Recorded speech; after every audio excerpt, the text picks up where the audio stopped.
Hello friends, स्वागत है आप सभी का सी बिबिकल आर्ट्स क्लासेस में। दोस्तों, आज के इस वीडियो में 2022 का जो भूगोल का पेपर हुआ था, ये पूरा पेपर मैं अच्छे से सॉल्व कर चुका हूं। अब मैं आपको अच्छे तरीके से समझाने वाला हूं, साथ साथ मैं आपको याद भी करवाऊंगा। अगर दोस्तों आप पूरा पेपर सॉल्व कर लेते हैं तो आपको बहुत बड़ा फायदा होगा।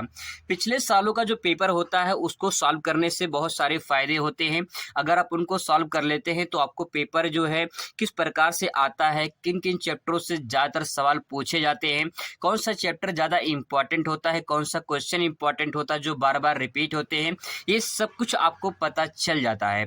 इसीलिए दोस्तों आपको प्रीवियस ईयर जो क्वेश्चन होते हैं उनको जरूर आपको सॉल्व करना चाहिए। अगर आप इसे सॉल्व कर लेते हैं तो बहुत काफी ज्यादा फायदा आपको मिलता है।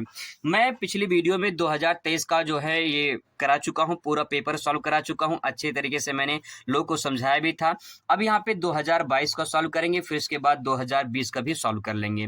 ये 3 मॉडल पेपर हैं, ठीक है। ये 3 मॉडल पेपर जो है आप यहाँ पे दे सकते हैं। ये 3 मॉडल पेपर आपका यहाँ पे है, 2020 का है, 2022 का है, 2023 का है। ये तीनों मॉडल पेपर अगर आप सॉल्व कर लेते हैं तो बहुत अच्छा खासा आपको नंबर मिल जाएगा, क्योंकि हर साल क्वेश्चन रिपीट होते हैं। दूसरी बात दोस्तों, ये 3 मॉडल पेपर मैं क्यों बता रहा हूँ उसके पीछे रीजन है। रीजन ये है कि 2020 से ही आपका एनसीईआरटी लागू है। तो 2020 से अगर आप सॉल्व कर लेते हैं तो आपको एनसीईआरटी पैटर्न के जितने सारे क्वेश्चन हैं वो आपको यहाँ पे कवर हो जाएगा। तो चलिए शुरुआत करते हैं। बहुत अच्छे तरीके से आपको समझने की जरूरत है यहाँ पे, और मैं पूरी कोशिश करूंगा कि आपको अच्छे से समझ में आ जाए और आपको याद भी हो जाए। दोस्तों, जिसमें क्वेश्चन पूछे जाते हैं यहाँ पे देखिए, बहुविकल्पीय, अति लघु उत्तरीय, लघु उत्तरीय और इसके बाद दीर्घ उत्तरीय प्रश्न पूछा जाता है। लघु उत्तरीय जो रहता है, इसमें लघु उत्तरीय की बात करें तो यहाँ पे आप दे सकते हैं इसको 50 शब्दों में लिखना होता है, और दीर्घ उत्तरीय जो है 150 शब्दों में लिखना होता है, और अति लघु 20 शब्दों में लिखना होता है। तो यहाँ पे अगर 20 शब्द की बात करें तो 20 शब्द का मतलब 4 से 5 लाइन, और 50 शब्दों का बात करें मतलब कि जो है कम से कम 8 से 10 लाइन, और 150 शब्दों में कम से कम 2.5 पेज में तो आपको इसका आंसर लिखना ही होता है। तो अगर आप इस प्रकार से आंसर लिखेंगे तो आपको पूरा नंबर मिलेगा। चलिए शुरुआत करते हैं। यहाँ पे बहुविकल्पीय प्रश्न दिया गया है। सबसे पहले देखिए प्रश्न यहाँ पे दिया गया है, निम्नलिखित में से कौन सा एक मानव भूगोल का उपागम नहीं है। तो इसमें करेक्ट आंसर जो है मात्रात्मक क्रांति हो जाएगा। तो यहाँ पे देखिए, आपको यहाँ पे जो आंसर लिखा गया है आपको इस प्रकार से आंसर नहीं लिखना है, मतलब कि ये क्वेश्चन नहीं लिखना है, बस आपको आंसर लिखना रहेगा। इसके बाद यहाँ पे ऐसे करके आपको टिक कर देना है। तो मात्रात्मक क्रांति जो है इसका करेक्ट आंसर हो जाएगा, ठीक है। इसके बाद दूसरा क्वेश्चन देखते हैं। दूसरा क्वेश्चन देखिए, निम्नलिखित में से कौन सी बागाती फसल है। तो बागाती फसल वो होती है जो बागानों में की जाती है। तो रबड़ इसमें करेक्ट आंसर हो जाएगा। तो बागाती फसल में क्या हो जाएगा, रबड़ हो जाएगा, और इस प्रकार से आपको यहाँ पे करके इस पे टिक कर देना है। इस प्रकार से अगर आंसर देते हैं तो आपका करेक्ट आंसर माना जाता है। अगला प्रश्न यहाँ पे देखिए, तीसरा प्रश्न है, निम्नलिखित में से किस राज्य में प्रमुख तेल क्षेत्र स्थित है। तो सभी जानते हैं इसमें असम जो है करेक्ट आंसर हो जाएगा। तो यहाँ पे देखिए, निम्नलिखित में से कौन सा प्रमुख तेल क्षेत्र है, तो यहाँ पे असम इसका करेक्ट आंसर हो जाएगा। आपको पेपर में जो है ये क्वेश्चन नहीं लिखना पड़ेगा, सीधा आंसर लिखेंगे। यहाँ पे आपको एक चीज और काम करना है, जैसे मतलब तीसरे का ये जो है द सही है, तो यहाँ पे लिखना है ये तीसरे का जो है द है, ठीक है। यहाँ पे आपको लिख देना है ये तीसरे का द है, इस प्रकार से आपको लिख देना है। जैसे यहाँ पे रबड़ वाला है तो यहाँ पे जैसे मान लीजिए इसका आंसर जो है यहाँ पे तीसरे का जो है ये गा वाला पोर्शन है, ठीक है। तो यहाँ पे जो है ये सा वाला पोर्शन है, तो यहाँ पे जो है आपको यहाँ पे सा से लिख देना है। इसके बाद ये करेक्ट आंसर हो जाएगा, ठीक है। और उसके बाद कुछ नहीं करना होता है। इसके बाद दोस्तों आप यहाँ पे देखिए, अगला सवाल है चौथा। यहाँ पे देखिए, निम्नलिखित में से पत्तन में कौन सा पूर्वी तट पर स्थित है। तो पत्तन का मतलब होता है जो समुद्र तट पे जो बंदरगाह होते हैं उन्हीं को पत्तन के नाम से जाना जाता है। तो पूर्वी तट पे तूतीकोरिन है, ये तमिलनाडु में पड़ता है। तो यहाँ पे जो है इसका करेक्ट आंसर क्या हो जाएगा, यहाँ पे आप दे सकते हैं तूतीकोरिन जो है इसका करेक्ट आंसर हो जाएगा। यहाँ पे आप जो है इस प्रकार से करके यहाँ पे आंसर टिक कर देंगे, ठीक है। अगला सवाल पूछा है कि मोंटेवीडियो राजधानी नगर है। तो मोंटेवीडियो की राजधानी किसकी है। तो यहाँ पे आंसर हो जाएगी उरुग्वे की है। उरुग्वे की राजधानी क्या है, मोंटेवीडियो है। चिली की राजधानी सैंटियागो है, वेनेजुएला की कराकस है, और पेरू की राजधानी लीमा है। तो उरुग्वे की राजधानी क्या है, मोंटेवीडियो। तो इसका करेक्ट आंसर क्या हो जाएगा, उरुग्वे हो जाएगा। तो इस प्रकार से आप लिख के यहाँ पे जो इसको टिक कर देंगे ये आपका करेक्ट आंसर हो जाएगा। छठवां सवाल देखिए, निम्नलिखित में से कौन सा स्थान सूती वस्त्र उद्योग के लिए प्रसिद्ध है। तो सूती वस्त्र उद्योग के लिए मैनचेस्टर प्रसिद्ध है। ये मैनचेस्टर कहाँ पे है, लंदन में, यानी ग्रेट ब्रिटेन में जो है। तो इसका करेक्ट आंसर हो जाएगा यहाँ पे मैनचेस्टर। तो यहाँ पे इस प्रकार से टिक कर देंगे, आपका आंसर करेक्ट हो जाएगा। अगला सवाल यहाँ पे देखिए, निम्नलिखित में से किसकी जनसंख्या सबसे अधिक है? तो इन ऑप्शन में से बताना है। तो इनमें देखा जाए तो संयुक्त राज्य अमेरिका सबसे अधिक है। अगर यहाँ पे चीन होता तो चीन का आंसर होता, अगर भारत होता तो भारत का आंसर होता। तो इसमें से जो है तीसरे नंबर पे आता है आपका संयुक्त राज्य अमेरिका। पहले पे चीन, दूसरे पे भारत, तीसरे पे संयुक्त राज्य अमेरिका आता है। तो करेक्ट आंसर क्या हो जाएगा इसमें? संयुक्त राज्य अमेरिका यहाँ पे करेक्ट आंसर आपका हो जाएगा। इसके बाद तो अगला सवाल है, यहाँ पे देखिए, सड़क के किनारे विकसित मानव बस्तियां क्या होती हैं? सड़क जो होता है ऐसे होता है, तो सड़क किनारे जो बस्ती बसी होती है उसको क्या कहते हैं? रेखी, क्योंकि सड़क होता है रेखे में होता है। तो यहाँ पे करेक्ट आंसर क्या हो जाएगा? रेखी हो जाएगा। तो यहाँ पे आप इसका आंसर लिखेंगे जो है। इसके बाद दोस्तों पूछा गया है अति लघु उत्तरीय प्रश्न में, देखिए यहाँ पे शुरुआत करते हैं। मानव भूगोल के अध्ययन के किन्हीं दो उपागमों को बताइए। तो इसमें दो उपागम पूछा है, 1 नंबर आपको प्लस 1 नंबर, यानी दो उपागम के लिए 2 नंबर मिलेगा। तो इसका आंसर कैसे लिखेंगे? देखिए यहाँ पे लिखेंगे प्रश्नोत्तर नंबर 9, क्योंकि यहाँ प्रश्नोत्तर नंबर कितना है? 9 है, ठीक है। इसके बाद यहाँ पे पहला उपागम, दूसरा उपागम, इसको करेक्ट जब करेंगे एग्जामिनर इसको चेक करेंगे तो आपको जो है इस पे आपको 2 नंबर आपको यहाँ पे दे देंगे। इस प्रकार से जो है आपको यहाँ पे आंसर लिखना होता है। अभी देखिए इसके बाद अगला सवाल है, जनसंख्या घनत्व से आप क्या समझते हैं? 2 नंबर का सवाल पूछा गया, जनसंख्या घनत्व से आप क्या समझते हैं? तो इसका आंसर देखिए यहाँ पे दोस्तों सबसे पहले जनसंख्या घनत्व हेडिंग डालेंगे और यहाँ पे देखिए प्रश्नोत्तर नंबर ये 10 है, ठीक है। तो यहाँ पे जो है यहाँ पे मैंने 10 लिखा गया है और यहाँ पे जनसंख्या घनत्व हेडिंग डालेंगे। इसके बाद जो है यहाँ पे अंडरलाइन कर देंगे और उसके बाद यहाँ पे लिखेंगे आंसर। प्रतिशत होगा प्रति 1000 वर्ग किलोमीटर पे निवास करने वाले व्यक्तियों की संख्या को जनसंख्या घनत्व कहा जाता है। इसका आंसर इस प्रकार से होगा कि प्रति 1000 वर्ग किलोमीटर पे निवास करने वाले व्यक्तियों की संख्या को जनसंख्या घनत्व कहा जाता है। ये नहीं रहेगा, यहाँ पे मिस्टेक हो गया है। तो प्रति 1000 वर्ग किलोमीटर पे निवास करने वाले व्यक्तियों की संख्या को जनसंख्या घनत्व कहते हैं। इसका फार्मूला लिखेंगे, जनसंख्या घनत्व बराबर जनसंख्या बटे क्षेत्रफल। अब जो है इसको आप अंडरलाइन भी कर सकते हैं, तो ये जो है आपका एक कोटेशन का काम करेगा और इस प्रकार से आपको पूरा का पूरा 2 नंबर आपको इस पे जो है आराम से एग्जामिनर 2 नंबर आप इसको दे देगा, ठीक है। पर ध्यान रखें कोई गलती उलती ना हो, जैसे यहाँ पे गलती हुई है तो गलती ना हो, आपको पूरा नंबर इस प्रकार से मिल जाएगा। अगला सवाल देखिए, लिंगानुपात को परिभाषित कीजिए। 2020 में, 2022 में, 2023 में लगातार सवाल पूछा जा रहा है कि लिंगानुपात क्या होता है, इसको परिभाषित करिए। 2 नंबर का सवाल यहाँ पे पूछा गया है, तो इसका आंसर कैसे लिखेंगे? यहाँ पे देखिए क्वेश्चन नंबर जो है, क्वेश्चन नंबर यहाँ पे 11 है, ठीक है। देखिए क्वेश्चन नंबर 11 यहाँ पे अंडरलाइन किया गया है, अच्छे से लिखा गया है, एक लाइन यहाँ गैप कर दिया गया है ताकि ये अच्छा दिखे, साफ सुथरा दिखे और दिक्कत ना हो, आपको पूरा नंबर इसमें मिल जाए। लिंगानुपात यहाँ पे हेडिंग डालेंगे, लिखेंगे प्रति 1000 पुरुषों के पीछे महिलाओं की संख्या को लिंगानुपात कहते हैं। यानी जो प्रति 1000 पुरुषों पे महिलाओं की संख्या को देखा जाता है, जितनी महिलाएं होती हैं प्रति 1000 पुरुषों पे, उससे महिलाओं की उसे लिंगानुपात कहा जाता है। उदाहरण के तौर पे आप यहाँ पे दे सकते हैं 1000 पुरुष पे जो है 943 महिलाएं हैं। तो यहाँ पे 2011 की जनगणना के अनुसार देखा जाए तो 1000 पुरुषों पे 943 महिलाएं यहाँ पे दिया गया है। इसका फार्मूला है यहाँ पे लिंगानुपात बराबर लिख सकते हैं स्त्रियों की संख्या बटे पुरुषों की संख्या गुणे 1000। इस प्रकार से अगर आप लिखते हैं तो आपको जो यहाँ पे 2 नंबर दिया गया है, ये पूरा का पूरा 2 नंबर आपको यहाँ पे मिल जाएगा। अब देखिए अगला क्वेश्चन नंबर 12 दे सकते हैं, बागायती कृषि के किन्हीं 2 विशेषताओं का उल्लेख कीजिए। तो 2 विशेषताएं पूछा है, इसलिए 1+1 लिखा गया है। तो 2 विशेषता लिखेंगे, आपको 2 नंबर फिर इसके बाद मिलेगा। तो देखिए क्वेश्चन नंबर 12 यहाँ पे लिखेंगे, इसके बाद बागायती कृषि की 2 विशेषताएं। यही सही तरीका होता है लिखने के लिए। अगर आप इस प्रकार से लिखते हैं तो आपको पूरा नंबर मिलेगा। 2 विशेषताओं में पहले क्या लिखेंगे? बागायती कृषि में अधिक श्रम, अधिक समय, अधिक पूंजी की जो है अधिकाधिक आवश्यकता मानी जाती है। अर्थात हम ये कह सकते हैं कि अधिक श्रम लगती है और अधिक पूंजी लगती है। तो पहला पॉइंट ये हो जाएगा। दूसरा पॉइंट में क्या लिखेंगे? बागायती कृषि के अंतर्गत केला, नारियल, रबड़ आदि आते हैं। इसमें वैज्ञानिक पद्धति की आवश्यकता भी मानी जाती है। मतलब ये कि बागायती कृषि में कौन कौन से फसल आते हैं, तो फसल का नाम लिखा गया है और इसमें वैज्ञानिक पद्धति से कृषि की जाती है। तो उसकी क्या होगी? 2 विशेषताएं होगी। इस प्रकार से लिखेंगे, आपको 2 नंबर एग्जामिनर पूरा यहाँ पे दे देगा। अगला क्वेश्चन देखिए 13 नंबर, भारत में कोयला उत्पादक किन्हीं 2 प्रमुख क्षेत्रों का नाम लिखिए। 1+1 लिखा गया है, 2 क्षेत्र बताना है। तो इसका आंसर कैसे लिखेंगे? क्वेश्चन नंबर 13 का आंसर यहाँ पे देखिए, हेडिंग डालेंगे भारत का प्रमुख कोयला उत्पादक दो क्षेत्र में डायरेक्ट आप नाम ले सकते हैं, यहाँ पे डिटेल में लिखने की जरूरत नहीं है, लेकिन यहाँ पे डिटेल में लिखा गया है भारत में प्रमुख कोयला उत्पादक क्षेत्र झारखंड का झरिया है जो अधिक प्रसिद्ध माना जाता है। तो झारखंड का झरिया कोयला के लिए प्रसिद्ध है। इसके बाद आता है भारत में दूसरा सबसे बड़ा प्रमुख राज्य पश्चिम बंगाल में है रानीगंज। तो यहाँ पे झारखंड का झरिया और पश्चिम बंगाल में रानीगंज, ये दो महत्वपूर्ण क्षेत्र हैं जहाँ पे कोयला उत्पादक सर्वाधिक होता है। अगला सवाल देखिए, यहाँ पे प्राकृतिक पर्यावरण की व्याख्या कीजिए। 2 नंबर का सवाल पूछा गया है। प्राकृतिक पर्यावरण में क्या लिखेंगे? क्वेश्चन नंबर 14 लिखेंगे, इसके बाद हिंदी डालेंगे प्राकृतिक पर्यावरण, इसके बारे में लिखेंगे। प्राकृतिक पर्यावरण से आशय है कि जो कुछ भी हमें पर्यावरण की तरफ से प्रदत्त हो रहा है या प्राप्त हो रहा है, इस पर सभी का समान अधिकार है। प्राकृतिक पर्यावरण मतलब वो होता है जो प्रकृति के द्वारा निर्माण हुआ है, जो प्रकृति के द्वारा प्रदान किया गया है। तो वो सभी जो है मानव की आवश्यकताओं की पूर्ति करते हैं, वो सब प्राकृतिक पर्यावरण के जो है तत्व कहलाते हैं या पर्यावरण कहलाते हैं। अगला सवाल है, सन नगर को परिभाषित कीजिए। सन नगर क्या है, इसके बारे में देखिए, इसका आंसर कैसे लिखेंगे सन नगर के बारे में।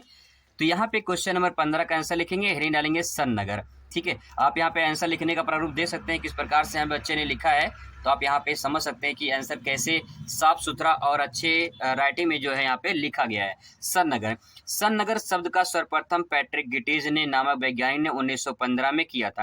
यानी जो सन नगर है, इस शब्द की उत्पत्ति जो है या इस शब्द का सर्वप्रथम प्रयोग किसने किया था? पैट्रिक गिटीज ने किया था। कब किया था? 1915 में।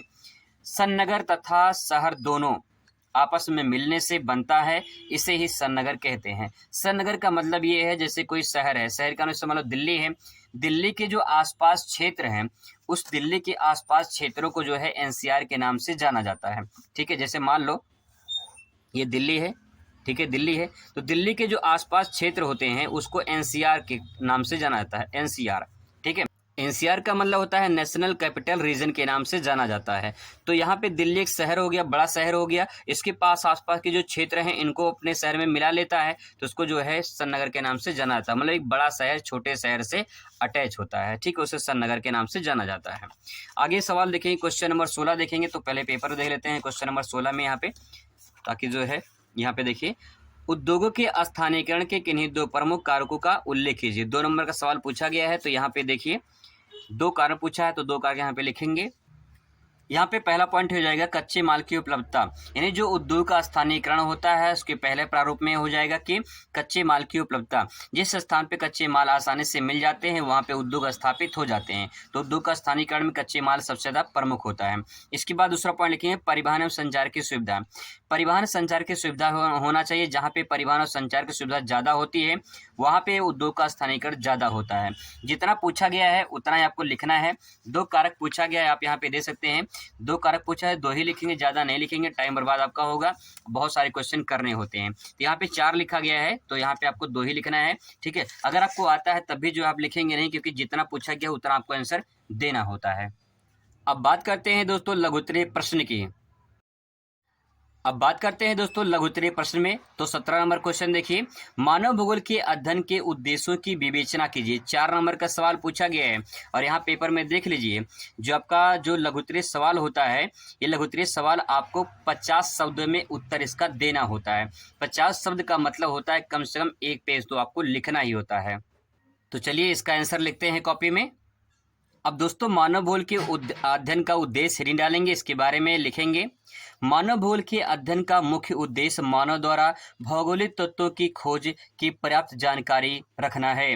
अब इसमें पहला पॉइंट है, पहला पॉइंट क्या लिखेंगे? मानव भूगोल के अध्ययन का उद्देश्य मानव तथा पर्यावरण के बीच के संबंधों को पर्याप्त जानकारी होना भी मानव भूगोल के एक प्रमुख उद्देश्य होता है। यानी कहने का तात्पर्य ये है कि जो मानव भूगोल का हम अध्ययन करते हैं उसका उद्देश्य ये होता है कि मानव और प्लस पर्यावरण के बीच जो है जो संबंध होते हैं, जो रिलेशनशिप बनते हैं, क्योंकि मानव पर्यावरण का यूज करता है और फिर मानव का असर पर्यावरण पे पड़ता है, फिर पर्यावरण का असर मानव पे पड़ता है। तो ये एक तरह से अंतर संबंध होता है, उनमें रिलेशनशिप बनता है।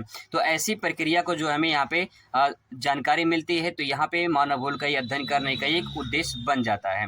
इसके बाद तो आप लिखेंगे दूसरा पॉइंट, दूसरे पॉइंट में क्या लिखेंगे, पर्यावरण पर मानव का प्रत्यक्ष या अप्रत्यक्ष प्रभाव भले ही पड़ता हो किंतु वह मानव के दास कतई नहीं माना जाता है। यह पर्यावरण पर मानव का प्रत्यक्ष या अप्रत्यक्ष प्रभाव था तथा यह मानव भूगोल का अर्थ है।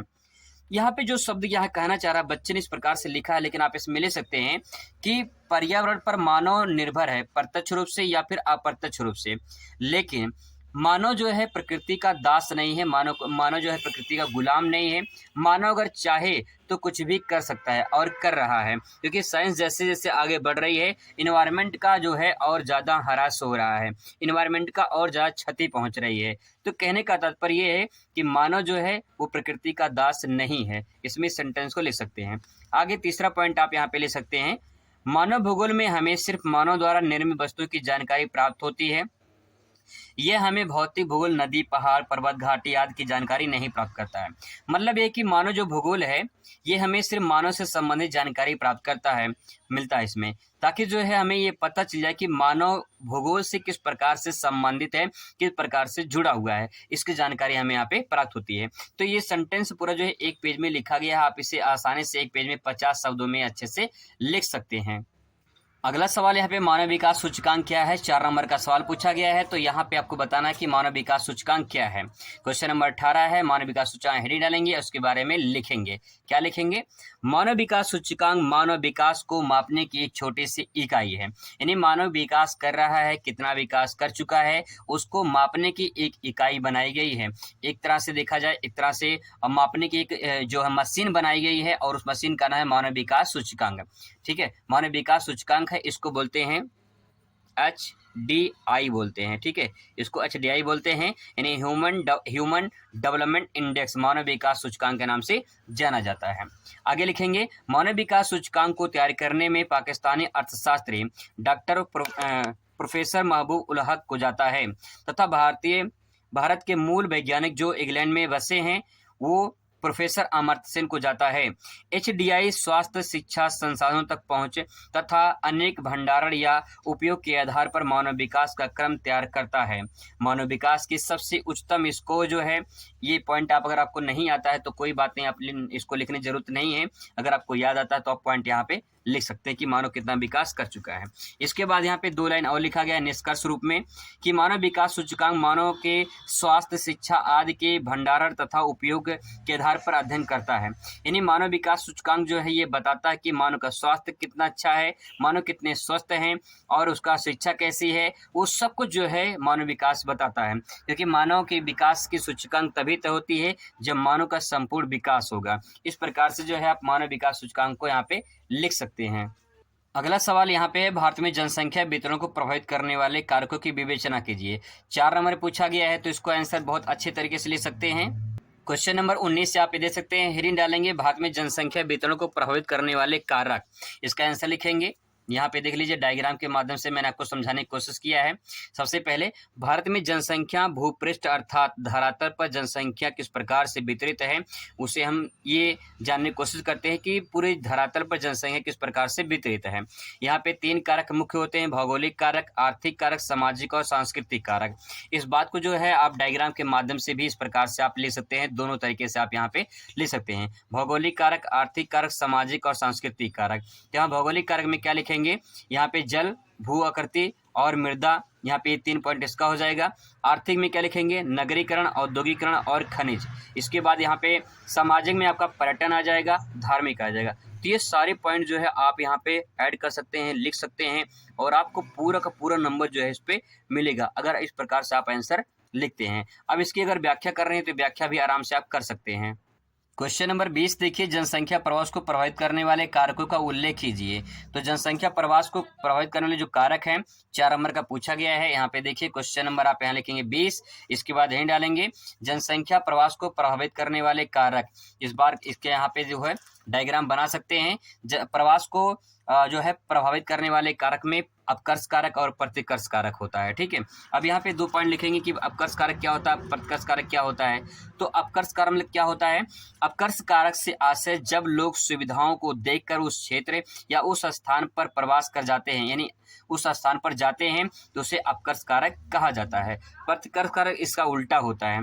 प्रतिकर्ष कारक जब लोग असुविधाओं सुख सुविधाओं की कमी महसूस करके दूसरे स्थान पर चले जाते हैं तो उसे प्रतिकर्ष कारक कहते हैं। कहने का तात्पर्य है कि जहाँ पे लोग आते हैं वो अपकर्ष कारक है, जहाँ से लोग जाते हैं वो प्रतिकर्ष कारक है। ठीक है, इस प्रकार से आप यहाँ पे आसानी से समझ सकते हैं। अगला क्वेश्चन यहाँ पे देखिए, भारत में अपभ्रक के वितरण की विवेचना कीजिए। तो क्वेश्चन बहुत ही इंपॉर्टेंट है, भारत में अपभ्रक के वितरण की विवेचना कीजिए। हेडिंग डालेंगे, लिखेंगे अपभ्रक वितरण भारत में क्षेत्र कौन कौन से हैं, यहाँ पे लिखेंगे आंध्र प्रदेश। अपभ्रक उत्पादन की दृष्टि से यह राज्य देश का सर्वप्रथम स्थान रहा है, या हम कह सकते हैं कि प्रथम स्थान रहा है। भारत की यह पेटी 97 किलोमीटर लंबी तथा 32 किलोमीटर चौड़ी है। यह आंध्र प्रदेश के नेल्लोर जिले में सर्वोत्तम प्रकार के अपभ्रक उत्पादन होता है। तो इस प्रकार से आप ले सकते हैं कि आंध्र प्रदेश में जो है अपभ्रक उत्पादन सर्वाधिक होता है, और फिर वहाँ पे जो है अच्छी किस्म के जो है अपभ्रक मिलते हैं। इस प्रकार से आप आराम से ले सकते हैं। इसके बाद दूसरा लिखेंगे झारखंड। झारखंड में क्या लिखेंगे, अपभ्रक की कुछ गुणवत्ता में झारखंड का भी प्रथम स्थान रहता है। इन्हीं गुणवत्ता के ऊपर देखा जाए तो झारखंड का प्रथम स्थान रखता है। ठीक है, यहाँ पे उत्पादन के दृष्टि से देखा जाए तो आंध्र प्रदेश में उत्पादन में ज़्यादा दिखाई देगा, लेकिन अगर झारखंड में देखें तो झारखंड में गुणवत्ता के आधार पर पहला स्थान रखता है। झारखंड के साथ बिहार के कुछ जिले भी सर्वोत्तम प्रकार के अपभ्रक उत्पादन होता है। झारखंड में अपभ्रक की खाने कोडरमा, हजारीबाग, ये हजारीबाग है। ठीक है, हजारीबाग, धनबाद आदि जगहों पर अपभ्रक उत्पादन किया जाता है। तो आप आसानी से इसको यहाँ पे लिख सकते हैं, एक पेज में आंसर आपका पूरा कंप्लीट हो जाएगा। क्वेश्चन नंबर 22 देखिए, यहाँ पे क्वेश्चन नंबर 22 जो है, यहाँ पे मिश्रित कृषि की विशेषताओं का वर्णन करना है। तो मिश्रित कृषि की विशेषताओं का वर्णन में देखिए लिखेंगे आंसर, मिश्रित कृषि में एक साथ कई फसलों को उगाया जाता है तथा उनका उपयोग किया जाता है। ठीक है, मिश्रित मतलब क्या होता है, मिक्स होता है। दूसरा देखिए, मिश्रित कृषि में कृषि के साथ साथ पशुपालन भी शामिल होता है। तीसरा पॉइंट लिखेंगे, इसमें अधिक समय, अधिक श्रम और अधिक पूंजी की आवश्यकता होती है। अगला पॉइंट लिख सकते हैं, इसमें तकनीकी का ज्ञान, वैज्ञानिक गतिविधियों का कुछ उपयोग किया जाता है। यानी जो मिश्रित कृषि की जाती है वो वैज्ञानिक पद्धति पर आधारित होता है। पांचवा लिखेंगे, यह कृषि अधिकतर विकसित देशों में किया जाता है, क्योंकि विकसित देशों में लोगों के पास धन संपन्न होते हैं। सिंपल सी बात, धन संपन्न होते हैं तभी वहाँ कृषि की जाती है। छठवां लिखेंगे, ये कृषि पश्चिमी यूरोप, उत्तरी अमेरिका आदि के जगहों पर किया जाता है। तो इस प्रकार से आप इस आंसर को पूरा यहाँ पे लिख सकते हैं। इसके बाद दोस्तों आपका आता है यहाँ पे विस्तृत उत्तरीय प्रश्न। तो विस्तृत उत्तरीय प्रश्न मैंने यहाँ पे लिखा है, आप इसको यहाँ पे देख लीजिए। इसका PDF मैं टेलीग्राम पे भेज दूंगा, आप वहां से जो है इसको पूरा तैयार कर सकते हैं। इस प्रकार से जो है आंसर यहाँ पे लिखा गया है, यहाँ पे दे सकते हैं। ये आंसर जो है इस प्रकार से यहाँ पे डायग्राम के माध्यम से अच्छे तरीके से यहाँ पे सजाया गया है। ठीक है, फिर इसके बाद यहाँ पे देख लीजिए इसकी व्याख्या की गई है, और यहाँ पे इसकी व्याख्या आप दे सकते हैं। ये 3 से 3.5 पेज में जो है आंसर को लिखा गया है। इसके बाद आपका अगला क्वेश्चन यहाँ पे आ जाता है, क्वेश्चन नंबर देखिए 24। क्वेश्चन नंबर यहाँ पे देख लीजिए 24 का आंसर यहाँ पे लिखा गया है। तो क्वेश्चन नंबर 24 में देख लीजिए इस प्रकार से आंसर यहाँ पे आपको दिखाई देगा, और विथ डायग्राम के माध्यम से यहाँ पे आंसर को लिखा गया है और अच्छे तरीके से यहाँ पे प्रदर्शित किया गया है। ठीक है, और यहाँ पे देख लीजिए इसके बाद यहाँ पे व्याख्या की गई है। यहाँ पे जो है ये इसकी व्याख्या आप यहाँ पे आराम से जो है इसको देख सकते हैं। PDF के रूप में मैं जो है इसे भेज दूंगा टेलीग्राम पे, वहाँ से आप इसे प्राप्त कर सकते हैं। यहाँ पे आप देख लीजिए 2 क्वेश्चन लॉन्ग पूछा जाएगा, और दोनों क्वेश्चन को लॉन्ग क्वेश्चन को आपको लिखना होता है। इसके बाद दोस्तों आपका आता है संसार का और विश्व का मानचित्र आता है। यहाँ पे लॉन्ग क्वेश्चन के करने के बाद मानचित्र कार्य आता है। मानचित्र कार्य में जो है अलग से आपको बताऊँ कौन कौन से जो है आप आसानी से भर सकते हैं। एग्जाम्पल के तौर पे जैसे मान लीजिए यही मानचित्र यहाँ पे दिया गया है, मानचित्र को ऐसे भरना होता है। जैसे आप यहाँ पे देख लीजिए, सवाल यहाँ पे क्षेत्रफल दृष्टि से सबसे बड़ा राज्य कौन सा है, तो एक राज्य क्या हो जाएगा, राजस्थान हो जाएगा। पहले का क्या आंसर हो जाएगा, यहाँ पे देख लीजिए 25 का पहला हो जाएगा। इस प्रकार से लिखना है। सबसे अधिक साक्षरता वाला राज्य कहाँ पे है, तो केरल हो जाएगा। दूसरे का आंसर क्या हो जाएगा, केरल हो जाएगा। तीसरा देखिए यहाँ पे तीसरा क्वेश्चन पूछा, सबसे अधिक चावल उत्पादन कहाँ पे होता है, सबसे ज़्यादा चावल कहाँ पे होता है? पश्चिम बंगाल में होता है। ठीक, कहाँ पे? पश्चिम बंगाल में। तो ये आंसर हो जाएगा। इसके बाद तेलंगाना एक 10 लाख ये नगर पूछा है, तो हैदराबाद हो जाएगा। इसके बाद यहाँ पे देखिए आंध्र प्रदेश के प्रमुख पत्तन पूछा है, तो विशाखापट्टनम हो जाएगा। इस प्रकार से जो है आप आंसर यहाँ पे लिख सकते हैं। ठीक है, तो ये दोस्तों मानचित्र का है। इसके बाद संसार का मानचित्र यहाँ पे पूछा जाता है। मानचित्र में काम जो है आपको अलग से करवा दूंगा। बाकी जो है आप तैयारी करते रहिए, बढ़िया से लगे रहिए। मैं पूरी कोशिश करूंगा, पूरी मेहनत करूंगा आप सभी के लिए कि आप अच्छे नंबर से पास हो जाएं। मिलते हैं नेक्स्ट वीडियो में नए टॉपिक के साथ। Thanks for watching.